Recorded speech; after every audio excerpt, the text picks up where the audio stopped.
It was a roller coaster ride for corporate earnings in 2015. Geopolitics, economics, and global pressures played a part in this up and down, back and forth phenomena. I spoke to several key market players who expressed guarded optimism and some pessimism for the year.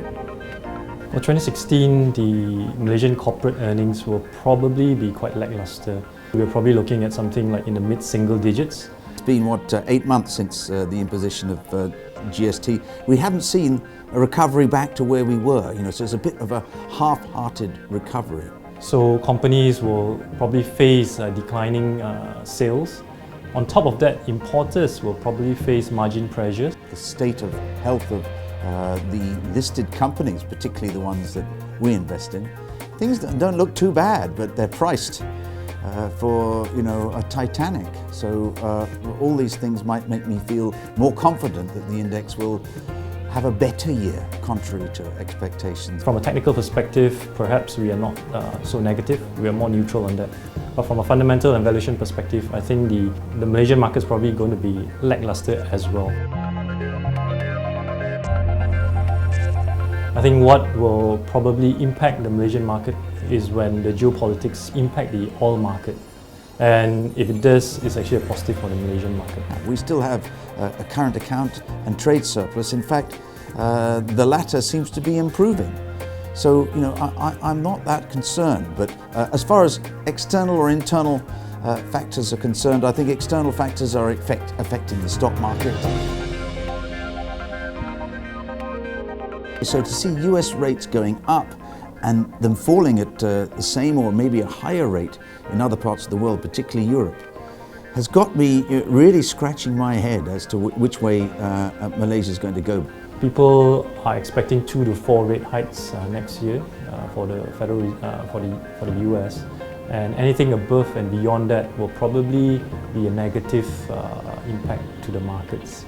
My real worry is a serious correction in global asset prices and economic growth to basically adjust back down to the way the world is. Malaysia will not lead any global markets, I don't think. We will have to follow because we're relatively small.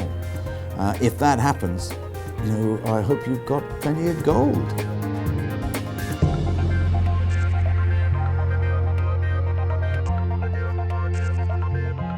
Internal political problems seem to be finding their relaxation of pressure through the exchange rate, which is, in my view, way below where it should be. Politics, yes. The newspapers, around the world was published a lot of articles on Malaysia with regards to what's happening, and that led to poorer investor sentiment, foreign investor sentiment into Malaysia for 2015. But as of today, the news flow has slowly died off. The sentiment will be probably more positive moving forward.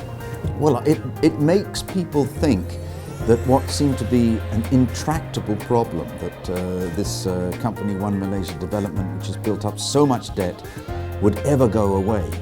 But in fact, if they successfully sell off their energy business, and they have a lot of assets which are, their book cost is significantly below what the market cost is.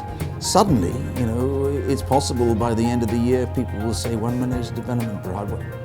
What was that? Yeah, I remember about that. So it could become go into the rear view mirror. For 2016, we expect CPO price to be stronger than 2015, and the reason is because we think the El Nino that is affecting the estates in 2015 will impact supply. So palm oil supply are expected to grow at a much lower rate in 2016. So that will move prices higher. 2016, we are looking at CPO price to average about 2,450 ringgit per tonne.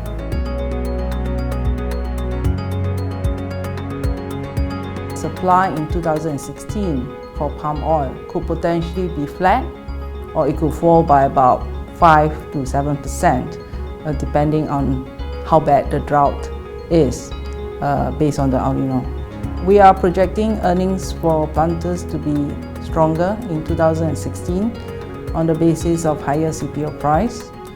Okay, we like Genting Plantation in Malaysia, basically because of their young estates profile.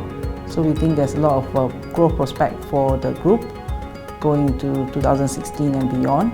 I think we estimate that the cost of production could potentially go up by about 3 to 5%, but there's a half-year impact, so you see another potential increase going into 2017 as well, because the minimum wage only going to come in on 1st July 2016. The property market outlook for 2016 is expected to be challenging.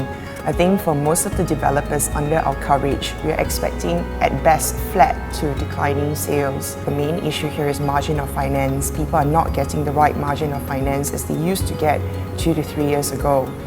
The other factor is obviously a demand factor, which I think a lot of people have a little bit of a confidence issue with regards to Malaysia's economic direction. For 2016, we are still looking at very undervalued developers whom offer the right product segmentation, i.e. affordable market, because we expect this demand to be fairly resilient. One of our recommendations is actually Huayang. The other one that we quite like is obviously due to EcoWorld's sister companies listing EWI or EcoWorld International, and that is supposed to come on stream towards the end of first quarter 16. That should lend strength to the share price, largely due to the news flow. I would advise that investors, I think, wanting to look at property stocks, they would have to take more than a 12 to 18-month view on the sector.